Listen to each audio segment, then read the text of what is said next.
Welcome back to Open House with Mark Siwiec and Corey James Moran, brought to you by Elysian Homes by Mark Siwiec and Associates, a greater Rochester real estate podcast. This is episode 157/2, Mark, I guess, technically? Yeah, let's call it 157/2. For those listening, as they normally would have, thank you so much for listening. For those watching on our YouTube channel, this is the second video podcast. And we're correcting some of the mistakes that were made in the first. Yeah. Not many, but adjusting my mic level in particular. Yep, my face is supposed to be prettier in this episode than it was in the last one. Well, it's kind of hard to beat last year's, the beauty.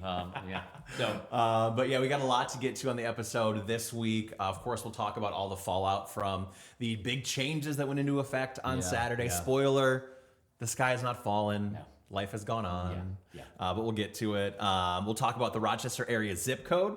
That is once again one of the nation's hottest. And then we'll also talk about a plan from presidential nominee, current Vice President Kamala Harris, for addressing the housing affordability crisis, which in our world might be problem number one. But I mean, it's top five, right? I would say. Oh yeah. Fair to say? Oh yeah. Yeah, I definitely agree. Yes. All right, so we get to all that and more. First though, Mark, how are you? I'm tired. You are? I'm tired. I just haven't been sleeping really well the past few days. I am going on vacation tomorrow, so I'm sort of in vacation mode already. It happens. It's natural. It's tough. It's tough. Although the plane departs Rochester tomorrow at 3:00. My last formal appointment concludes at 2:45. Oh, I was close. It concludes at 1. And then as I'm running to the airport, I've got one phone conversation, one meeting. So it'll be close. But we'll make it. There we go. We'll enjoy Belgium. Belgium, awesome. Yes, waffles and beer. Yeah, land of waffles and beer. Okay, you can do maybe do a little video, a Belgium waffle taste test. Yeah, without the beer. I'll do two videos. One, I don't want to combine the two. Fair. Sounds good. Yeah. So all right, but you told me last week you've been to Belgium. I did actually. I went on a couple of trips when I was a junior and a senior in high school. Okay, and it was through History Club. There was a club, a history club. Wow. It was like an excuse to go on this trip. With 2 10-day trips, and one of them we flew into Berlin. We stayed overnight there. We went to Amsterdam. We went to Belgium. We went to Paris. We went to London to round out the trip. So it was nice. It was crazy. I mean, Europe is so cool because everything's so close. You could do that. Yes. So it's gonna be great. And it's not like driving from say Rochester to Syracuse or Albany, or Cleveland. I mean, it's all kind of the same. You drive 3 hours in Europe, and suddenly you're going from the canals of Bruges to, I don't know, the metropolitan streets of Paris. I mean, it is pretty, lederhosen to berets. I mean, it's crazy. Well, we'll get your travel review on the podcast next week. Sounds great. But all right, so what you got for us? All right, let's jump into our market update. We have seen a bit of a drop in terms of single-family active listings. Somewhat of a drop. It's got to be dramatic. So last week it was 470 in Monroe County. We're down to 455 right now. Okay. So not horrific, but not great. Six County region, we were at 899 last week. It's currently at 861. So again, both those going down. Properties under contract and pending, those numbers continue to go up. Properties are still selling, obviously. Last week it was 1197 for Monroe County. We're at 1203 right now. And then for the 6 County region, we were at 812 last week. We're currently at 1836. Okay, very good. I'm surprised that the numbers haven't fallen even more because we're very quiet. It's sleepy. Yeah, it's downright sleepy. It is very, very quiet. So, but again, as we've said, the past couple of episodes, things are going to be insane in the month of September. Let's hope. Insane. Fingers crossed. Yeah, exactly. Perfect timing. I just have a baby on the way, so that's good. Yeah. And a week from Friday? A week from Saturday. Is when we want to induce. We'll see. So we'll play it by ear. Okay. So that's really just 11 days from now? Yeah, something like that. 10, I think 10 days. Oh my God. All right, bud. Well, good luck. Talk about no sleep. Yeah. I really I should not be complaining. Not at all. By the way, I went to my. I know you want. I went to my very first diaper party. Thank you very much. That's true. Thank you for coming. I appreciate that. I couldn't believe it. I was so honored. Yeah. I was surprised that there was a bunch of people on the team. We have meetings every Tuesday. Yeah. That didn't even know what a diaper party was. How is this not more mainstream? I thought it was pretty mainstream. I had honestly until recently I had never heard of a diaper party. Really? No. And then when I arrived, it was not at all what I was expecting. What were you expecting? I'm curious. I don't know. Were we supposed to be dressed up in diapers? What were you thinking?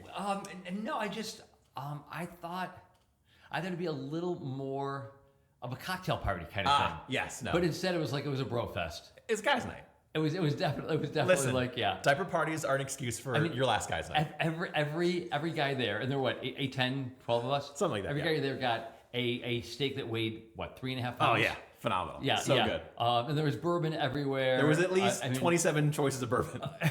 It was like, I felt so at home. Yeah. I mean, that's what your parties are normally like, right? Totally. I drove up just like, oh my God. Well, that was a first. It was an experience. Yeah, it was. It was awesome. You're welcome. You're welcome. Thank you for coming, though. Appreciate that very much. All right. You said it's a little bit sleepy right now. Yes, yeah. Still sleepy for mortgage interest rates, at least for the time being. There might be something that we'll talk about here in a second that might be a catalyst for some change. But right now, it's not a lot of movement. Really, the past couple of weeks, there hasn't. The 30-year, as of the recording of this podcast right now, is at 6.49%, which is slightly down from 6.52% from last week. But we're below 6.5%. True. That's remarkable. That is incredible from my perspective. So, I mean, based on where we were, of course, when you look back and have that perspective, of course, yes, it exactly. is. Would we like to see it continue to drop? Obviously, of course, we would And like it that as will. well. Yeah, and I think one of the big things that's going to do that is this kind of crazy report that came out that there were 818,000 fewer jobs created through the last 12 months through March. A slight correction. It was all in the rounding. How drunk are they at the U.S. Labor Department? Well, they're getting. I mean, I think the question really is, how drunk are the individual state labor representatives who are compiling their reports and then sending them to Washington? Right. I think that's where it was a revision of 28%. Do you know how much trouble that caused us and mortgage interest rates? Well, and what about our buyers? I mean, dear God. I mean, really. So throughout last year, on average, there were about 224,000 new jobs created month in and month out. As a result of this revision, it looks as if there were actually only 174,000. Is that a big difference? Only 28%. Just it's all in the rounding. That is really, really remarkable. So it's going to be interesting to see what happens moving forward. But some of the ramifications. Well, let's just go back. Beginning part of the year, it seems as if this slowdown that's been taking place actually started much because people have been losing their mind over the course of, say, past 4 weeks, 6 weeks. Sure. Oh my God, perhaps the Federal Reserve has waited too long to reduce the federal recession funds is rate. coming. It's imminent. Yeah. Exactly. There may be some truth to that because this looks as if it had started far sooner than anybody was made aware. Rather than the slowdown happening, starting 6-8 weeks ago, it really looks as if it started in 2023 and started to accelerate in the beginning part of this year. Well, how many podcasts have we done where we talked about the numbers and where the economy was and how just it was making zero sense how the job numbers were so hot when everything else was pointing in a different direction. Yeah. And we now have that reason. It's because they're not real. Well, it's a great point. I mean, you can understand that it's an annual tradition that come March, April, May, there's usually a revision of the employment numbers for the first quarter of the year. Sure. Due to bad weather, blizzards, that kind of thing, and then also holiday shopping and whether or not employees were hired, whether they were laid off early in the shopping season, et cetera. So we always expect that. But a revision of 818,000 that is 818,000. It's a big number. That's a huge number. So to your point, how is this going to impact things? Yeah. So it should drive rates down. Yeah. And it should put more pressure on the Fed that we need to obviously cut in September. It's going to help with maybe a 50 basis point cut versus a 25 basis point cut. Right. I haven't looked at the CME in terms of what the percentages are quite yet, but you have to assume that it's a higher percentage today than it was yesterday. The CME, the Chicago Mercantile Exchange, which is basically, it's a roulette wheel as Yeah. far as it's a betting house as Sure. far as I'm concerned about what it is that the Fed is going to do at their next meeting of the Federal Open Markets Committee. This certainly does. I mean, everybody knows that the Federal Open Markets Committee is lowering rates in the 18th of September. Yes. And everybody would agree that it's a minimum of 25 basis points. Everybody agrees with that. It's been pretty evenly divided as to whether or not they're going to go so far as to drop rates a full 50 basis points. As a result of this revision, it would be surprising if they didn't actually drop 50 basis points because things may be slowing down far more quickly. And Jerome Powell and company, they want to make sure that we don't now careen into recession. Sure. Going from inflation, which is one problem, recession, which is an even more difficult problem to overcome. And yeah. A couple more thoughts on these job numbers in this report specifically. Yeah. I mean, can we anticipate something similar happening this time next year?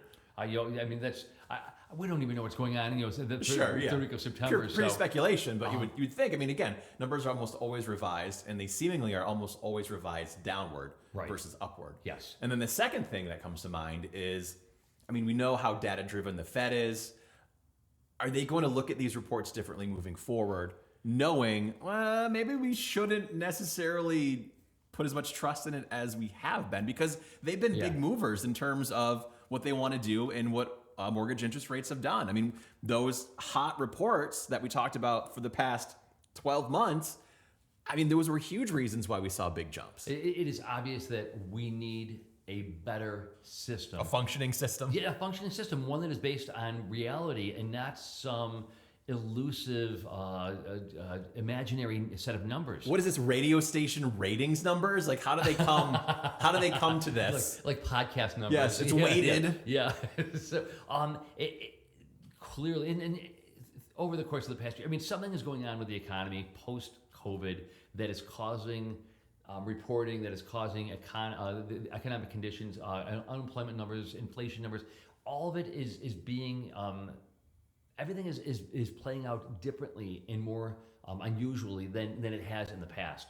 Unfortunately, we don't have reporting mechanisms that are going to allow for more accurate numbers, and so much is at stake, as you're suggesting. So much is at stake. I mean, they've got to come up with, and if you read, the Financial Times, if you read the Wall Street Journal, if you read any of these publications, you're seeing economists, you're seeing academics, and elected officials saying we desperately need a better reporting system. So it'll be interesting to see if they can identify why this is happening and what the new reporting system might look like. If they even get around to it, who knows? I'm sure the conspiracy theorists are all over this one. Oh, absolutely. Well, how do you want to search? How do you want to look? I am certain. Listen, we've got a presidential election that is taking place 76 days from now, and the fact that Jerome Powell and the Federal Open Markets Committee is probably dropping the federal funds rate by a full 50 basis points. Inevitably, that's going to cause a lot of hysteria on the part of right wing, let's say just conspiracy theorists in general, about the fact that this is a ploy on the part of the Federal Reserve, of course, to try and instill Kamala Harris in the White House. So, yeah. We'll see. The other big story, of course, all the change that took place on Saturday because of the NAR settlement. So again, just quick review. Do we need to? We're no longer. People know at this point, but just to make sure, we've got a new audience watching on YouTube. Oh, that's true. That's true. Just smile. It's a reset. Yeah. Here's a reset. All right. So the big rule changes now. We are unable to display what a seller is willing to compensate a buyer's agent on the multiple listing service. That information is still getting out there. Yep. The amount of emails that I've received with 3% commission on them is insane. I saw someone's offering 4% commission to a buyer's agent. Well, it's so interesting. Well, let's first of all start with the fact that nobody has died. Yes. Agents are not self-immolating. Not that I know of, that I've heard yet. Yeah, exactly. So, or spontaneously combusting. The world has not stopped spinning on its axis. So that's all good news. Yeah, all good news. It is interesting to see how this is starting to play out. And one of the things that's starting to play out, I really thought there was going to be a lot of pushback on the part of agents and on brokers to try and preserve commission. But Erin Canerozo from our team the other day, she spoke actually just yesterday about her experience over the course of the past few days. And she had some clients who were walking through a number of different properties. They ended up writing an offer on a particular property, in part because there were two homes that were similar. One was offering Erin a full 3% commission. The other was offering Erin a 2.5% commission. Okay. Her buyers knew that if they purchased the one that had a 2.5% commission, they were going to have to come out of pocket half a percentage point. on a $600,000 property that's going to cost them $3,000. There you go. Okay, all things being equal, let's just go to the property that's not going to cost us $3,000. Sure. So actually, this is playing out in a way that was surprising to me and in a way that I wasn't actually anticipating. Yeah, that is really interesting, but it makes sense, obviously. And I think there's been too much, and I want to touch on what the media coverage has been. Oh, I mean, it's been God. awful for the most part. The inaccuracies, the demonizing, quite frankly, of agents, specifically buyers agents. Yeah. There's been so much that's been on the agents not getting the commission that they want, and not enough talk, in my opinion, about this is costing buyers money. This is costing buyers who are already so strapped with the amount of closing costs that they have that it's killing the affordability, which we know is at an all-time low to begin with. I don't think that I actually sent you the article, but there was an article. Yeah, in fact, I know I didn't send it to you because it was so preposterous. But the article was positing that this was going to be a savings for buyers. How? Exactly, and it was just thrown out there without any supporting logic. So it was kind of crazy. And again, I always feel the need to just make sure that we're presenting both sides of the story. Is a 3% commission for buyers agents a lot of money? Yes. And will it come down? Yes. And should it come down? Frankly, as much as I hate to say it, it probably should come down. I mean, it is a lot of money. But the flip side of that coin is buyers agents, I mean, especially our team. I mean, one of the reasons I don't work with buyers is because unlike you, or Aaron Duffy, Mark Crandall, Josh Bart, a lot of others, you don't have separate ADD in the way that I do. 3 weeks after I begin working with somebody, 6 weeks after I begin working with somebody, I'm like, who are they? And they haven't purchased a property, and it's just not my wheelhouse. My brain doesn't. But you folks are working with these folks, with buyers, for 6-9 months. Sure. I mean, years sometimes. At times, I was just going to say, like, and the number of times when you tell me, or somebody on the team tells me they've been working with somebody for 2.5 years, you need to be compensated for that. That's a lot of time. A lot of effort. That's a lot of time. A lot of conversations. A lot of hand holding, a lot of conversations, and it's not just walking somebody through a house. It really is. I had interrupted dinner last night. I had some clients, some sellers, really, really sweet. But at 8:30 last night, the family decided they needed to have a Zoom call with me. So at 8:30 last night, I suddenly was on the phone. 45 minutes. It was like. And they were lovely. They were terrific. They were wonderful. It's part of my job. Yeah. But yeah. So anyway, it's one of those things. It's 24 hours. Yes, I mean, it is really 24 can be. hours. So. Yeah. But again, going back to the media coverage, some of it has just been laughable. One in particular, some of the advice being thrown out there. This particular advice, it's awful. One of the examples: someone was claiming that a seller should not offer how much compensation they're willing to give up front, and that basically let the buyer push in some seller's concessions or have them try to negotiate it throughout the contract. And as soon as seller's concessions came into play, my eyes rolled out of my head. Because yes, in some markets where properties aren't as competitive as they are here in Rochester, that might work. If there's no one else writing, of course you can get seller's concessions in, and you should. Right. But at least in our market, where it is right now here in Rochester, you put seller's concessions in, you've lost. It's a death knell. Yeah, already. Yeah, it's a death sentence, I should say. Yeah. And it's obviously a big negative for the buyer because you're not going to get the property. And it's a big negative for the seller because you are limiting the buying power of potential offers. Right. Yes. I love the advice that I saw in the New York Times. Oh no. And I love the New York Times. I was reading the New York Times the other day, and it was just like one great article after another. And it's like every morning I can't wait because I enrich my brain each and every day as a result of reading what does they have to offer. Even the breadth of their coverage is just remarkable, incredible.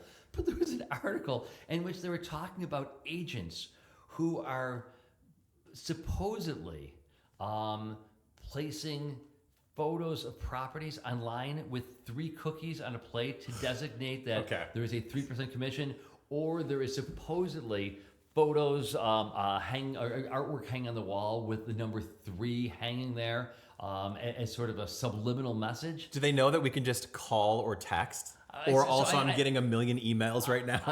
I'm reading this and I'm just like, oh my God, it's just nonsensical. Actually, that is how I was impacted this past weekend as a result of having a new listing, and we do need to create some efficiencies. We desperately need. So it's a slower time as we established earlier in this podcast. It's a slower time for us right now. One new property I put on the market for sale at the end of this past week. Over the weekend, I received 8, 9, 10 messages from agents wondering whether or not the seller was going to cooperate, and if so, at what percentage rate. So it's Sure. a full 3%. It just individually, it takes no time at all. It's just a few moments. But if it were a hotter market, I would not have had 8, 9, 10 agents. I would have had 15, 20. Right. And there are many weeks during the season where I'm listing 3, 4, 5 properties. And so That becomes the job, answering the phone saying, yes, 3%, yes, 3%. Suddenly having to contend with 100 inquiries over a weekend as to what the commission rate is going to be. We need desperately to create some efficiencies, and we're working on some right now. I'm waiting for RIT to reconvene because I'm looking for some computer programmers who can create some APIs for us. So, it's going to be interesting. It's ever evolving, especially the commission part. The other big part, of course, are the buyer agency agreements. So basically, if you're a buyer, you want to walk through a property, whether you're meeting your agent for the first day or you've been working with them for 5+ years, you do need to sign that before you walk through. Yep. And so far, it seems like buyers are fine with them. Right. I think part of that is that buyers are going to steer this, not the agents, of what properties they're going after, based on what the commission may be. Well, then this is what I said earlier with Aaron. I mean, it's another example of we're going with the folks who are paying a 3% commission. So, yeah. And that's what our clients are saying. What do you want us to do? Tell them, no, you can't do that because of the new rules. Yeah. No, not exactly. One of the things that is a little interesting, and again, we're wading through this. We're trying to figure out what the best practices are. But for these buyer agency agreements specifically, the amount of time that is put on them is negotiable between the buyer and their buyer's agent. Yes. What do you think is an appropriate time to put on that one? And of Well, course, you can always re-up it if you want to. It depends. I mean, so Erin Duffy from the team, she met with somebody for the first time. She knew that she wasn't going to be picking them up. She knew that they were basically they were not committed to a particular agent. They just were casually looking. So that was a one-day agreement. Yep. I would imagine it's got to be. I mean, it's got to be. My number is 6 months. Yeah, if somebody is reaching out to you or to me saying, "Hey, I want to look for property and I want to engage you as my agent," in my mind, that's a 6-month commitment because it is very, very difficult to find homes. So yeah, I think it's got to be 6 months, and you don't want to be spending 4.5 months with somebody, 5 months with somebody, not find them a property and then have them run off because they think they're going to do better as a result of working with somebody else. That would be terrible. So if that were to happen. Are you still working with Scott? No last name mentioned. Yes, I am. Yeah. Wow. It's happening. So that I'm committed. It's happening. How many years have you been working with this guy? Seriously. 3.5, 4. It's happening. Eventually, it has to happen. Just by the law of numbers. Yeah. Will I be in the hole dramatically based on the amount of effort? Inevitably. Yes. Yeah. Inevitably. At this point, it's gambling. I'm all in already. So. Oh my God. All right. So, this is something we're going to continue to discuss throughout the coming weeks because, again, things are going to change. I mean, there's also the specter of the DOJ coming in and changing everything again, right? Which is most likely how it's going to play out. Yeah, they still haven't approved all this, and they've got to approve it all come November. So that'll be interesting. Yeah, I can't wait till they shut down putting 3 cookies and the number 3 on paintings. I will say, and I hardly spend any time, and we'll move on, but I spend very, very little time on these social media channels that are devoted to real estate agents. But something caught my attention, and the number of agents who are literally sitting at their keyboard, pulling their hair out, pounding their head against the table, the keyboard, sobbing, crying into their cereal. Oh my, just go with change. it. It's like it happens. Yeah, it's evolve growth. or die. Yeah. I mean, yeah. So it's really not a big deal. So anyway. I'm sure they pine over their previous relationships as well. Yeah, probably. Yeah, inevitably. So, all right, are we moving on? We are moving on. You mentioned it a little bit earlier in the podcast. I don't know if people know this or not. It's kind of a hidden thing. There's a presidential election coming up soon. And one of the candidates, current Vice President Kamala Harris, revealed a plan to address the housing affordability crisis. And her plan basically is to build an additional 3 million housing units during her first term in office, so within the first 4 years. And that. All right. Well, I'll critique all these in a little bit. Go ahead. Or do you want to do them one by one? Go ahead. Go ahead. Okay, 3 million. Yeah. Not enough. We need more. Well, certainly we need more. But how is that going to happen?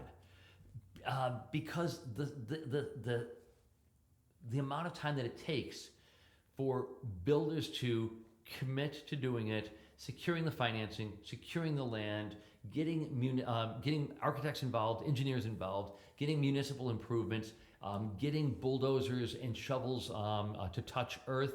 The lead time, and then that's even before you begin building a house. From that point until the house is complete, it's a minimum of 6 months, but very often times 9 or 10 months. That's a lot of time. So I love the fact, and let's hope that she actually starts down this road, because if we can get $3 million within the next 4 or 5 years, but not just commit to $3 million. Next year, then commit to another, million or two, and just provide incentive for these builders, and cut through some of the red tape. The challenges you mentioned of the time to get that done, certainly one of the biggest things people are saying about this plan. That sure, in theory, it sounds great, but to actually enact it, pretty tough. I mean, during the pandemic housing boom, builders only managed to reach 1.82 million homes, and now she wants to get it to 3. Yeah. Well, that's a big but jump. as we say, probably in every podcast for the past couple of years, we need governmental intervention in order to get more housing created. So let's hope it's a step. It's a step. Let's hope that she can actually follow through on this. If she So more specifics on the plan, aside from just the number of homes that she'd like to try to have built. It includes federal assistance for first-time home buyers. Helpful, right? I know the number, $25,000 for a down payment's being thrown around. Again, this is a plan. Does any of this go into action? Probably not. So I love that, but only at that point in time when it is that some of these homes have been built. Sure. Because could you imagine if, let's say next year, a year and a half from now, before these 3 million new homes are built, all of a sudden you've got buyers who have $25,000 more. Oh my God, the market, which is already flooded with buyers who don't have enough property to purchase, and then you start throwing $25,000 into the pockets. Sure, of 20% jumps in valuation over the course of a year. Yeah. Oh my God, it would be a disaster. So let's hope and pray that she's not throwing a chicken in every pot. So one of the things is something we've been talking about. I mean, literally for the past several years in the podcast, and that is tax incentives for builders of starter homes and affordable rental housing. That's right on the money. She's been listening. Obviously. I mean, diehard listener. Yeah. She sent me a text. Great job in the first video podcast. Love it. So, I mean, that would be phenomenal because that's, one of the biggest problems right now. And I have that conversation on, a weekly, daily basis where, sure, you can build, but if you're looking to build for anything less than $400,000, it's probably not going to happen. Right, exactly. And it's going to be basic bare bones, whatever it may be. Yeah. Let's see. And then the other piece of it was a $40 billion innovation fund to empower local governments to build housing. I read that. Is that going to quiet down the 6 people that go to the town hall to scream about there's a new complex going up? That to me, that's just slush. That's burning money. That's just funny money. It's just yes, we're going to put all new streetlights in, and we're going to build a new shopping mall. Sure. And and that's just nonsensical money. So you like one aspect of this plan, is what I'm hearing. I love the desire to create 3 million new homes, and I do love the her sense that we need to create start giving first-time home buyers $25,000. But again, only at that point in time when it is that we've done something about the inequality in terms of homes available to purchase. So okay, that should happen in the next 10 years. Yeah, inevitably, yeah. All right, let's get back to Rochester. Okay, 14609. We've been talking. There it is. We've been talking about.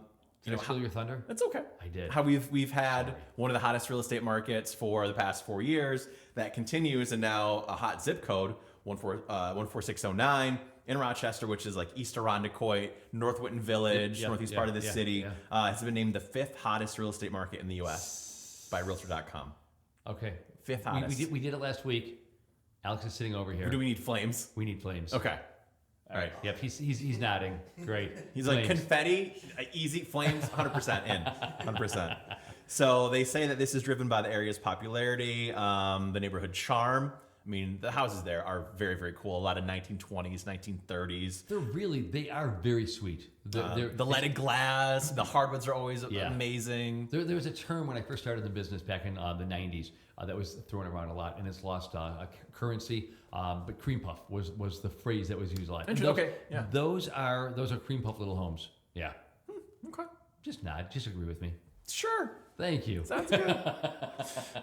No other community, by the way, in New York made the top 50 on this list. So the fact that this one made number 5, pretty impressive stuff. Yeah. So shout out to East Irondequoit, North Whitton Village. Very good.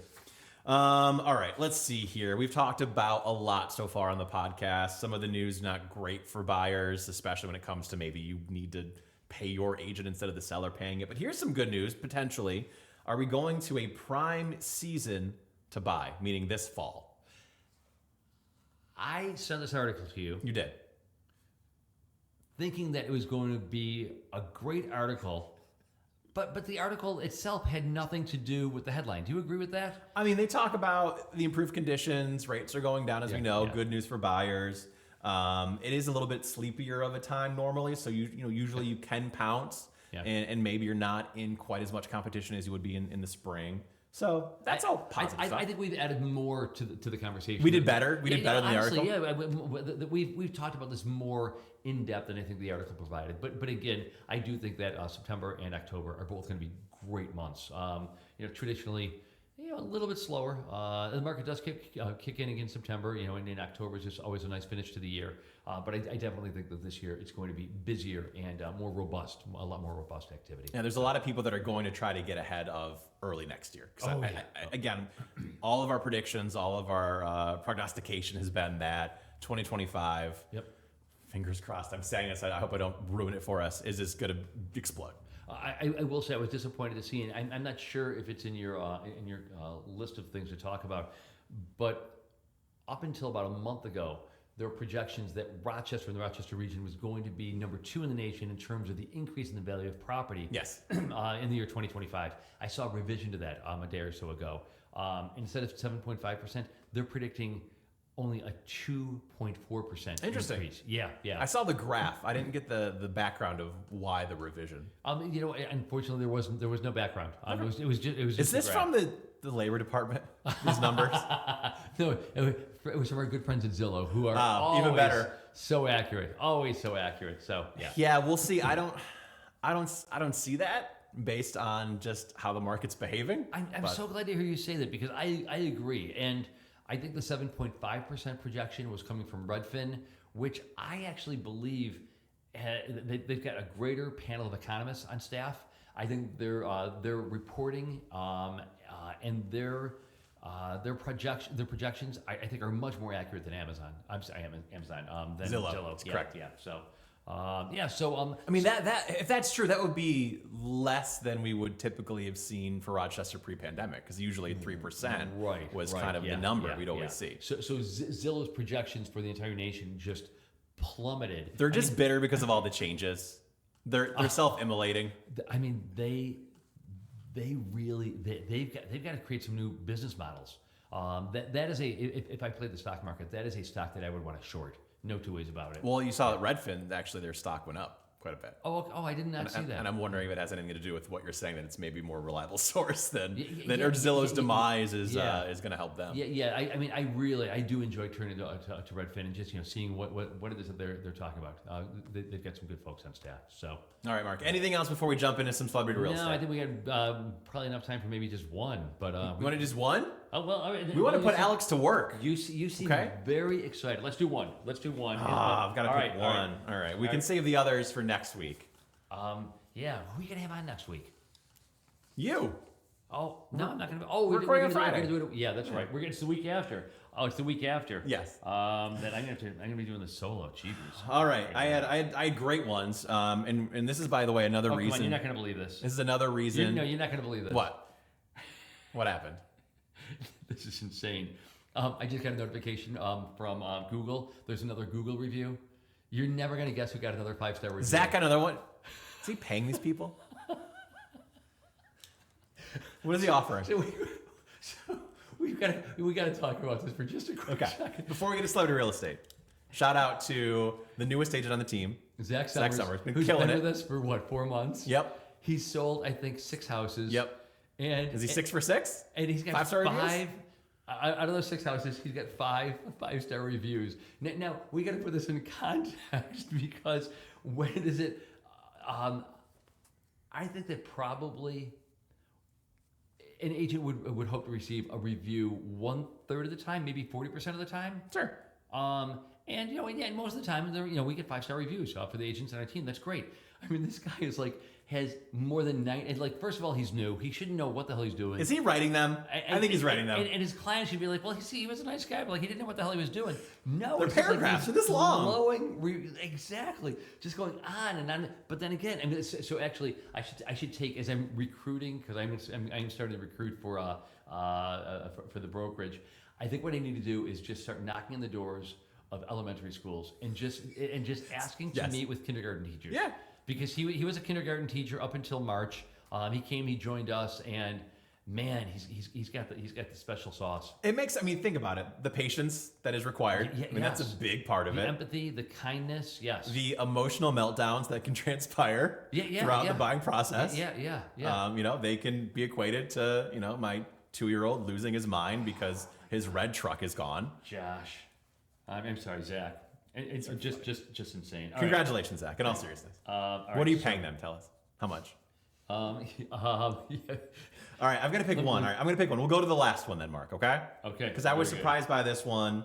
I didn't really think that, I know they're a household name, or were at least a household name, but I wasn't expecting to this level. Phil Donahue, the late Phil Donahue, his jaw-dropping former mega mansion is on the market for $27.5 million. I know. That's why I picked it. I thought you might actually like it. Wow. Yeah. So this is in Westport, Connecticut. Oh, and it just doesn't look like it's a home on the Atlantic coast in Connecticut. Very much so, but with that price tag too, and we see that price tag quite a bit in California, obviously LA, Beverly Hills. Not so much on the East Coast, but this one pretty wild. So it's a 6.6 acre estate overlooking the Long Island Sound. Features 10,500 square feet of living space, including 5 bedrooms, 5.5 baths. Thoughts on this one, Mark? And Alex is going to do his work here. He's going to throw some photos up for those that are watching the video. You can see it. If you're listening to it, go to the YouTube next channel. Step forward, the evolution, yeah. And we wouldn't be able, let's just shout it out again. We wouldn't be able to be taking the steps forward that we are, save for the fact that we got Alex Brennan on staff. 100%. So thank God. How much fun do you think he had editing for 6 to 7 hours last week's podcast, staring at our faces? Watching you and I mean, God, it must have been a dream. A dream job. No two ways about it. He's not charging for those hours, by the way. That's what I heard. So the one thing you failed to mention is that this property actually also has 400 feet of ocean front. Yes. Which is the sound. Yes. Oh, the sound is the sound. Okay, whatever it is, it's beautiful. The photos are really, really beautiful. This is a gorgeous house. Well done, Phil. R.I.P. Yeah. He died just a few days ago, right? Was it that? I'm not really sure. I gotta be honest. I haven't heard Phil Donahue's name in probably 25 years. Oh wow. Okay. Yeah. But he's doing just fine for himself, so all is good. We actually just found out yesterday through Peggy, our gift guru on the team, that Marlo Thomas was involved in. Actually, Marlo Thomas has her own line of cookware at Williams-Sonoma. Yeah. Who? Marlo Thomas. There it is. That girl. No? Okay. All right, well. Over my head. Marlo Thomas was married to Phil Donahue. There we go. Yeah. I was like, how does this apply to Phil? Yeah. She was very, very big in the 60s. But he was the Oprah before Oprah. Really, literally just pushed him aside. Insane. Anyway, it's a gorgeous house and one that I would not mind spending some time in. There we go. All right. Anything else until we wrap up here? No, I think that, God, it really is. Yeah. No, I think I'm good. You're going to be on the plane to Belgium just looking at pictures of Phil Donahue's house. No, you don't think so? No. Sleeping? I'm going to actually sleep. I'm going to have a couple cocktails. Oh. Something that I really haven't done much in the past. Airplane cocktails. Airplane cocktails. In the top 5. Yeah, and then I'm going to become verbally abusive toward those sitting next to me and around me. Yeah, we want to kick off the trip on a positive note. Yeah, exactly. Well, Mark, enjoy Belgium. Excited to hear about the trip. We'll do that when we record next Friday. Good luck these next 10 days. Thanks. You're getting closer and closer. Send Cord our love. Will do. All right. Thanks so much for listening. If you're listening, thanks so much for watching. If you are watching, if you do want to watch the video and you're just listening to it now, you can go over to our YouTube channel. All right. Talk to you next time.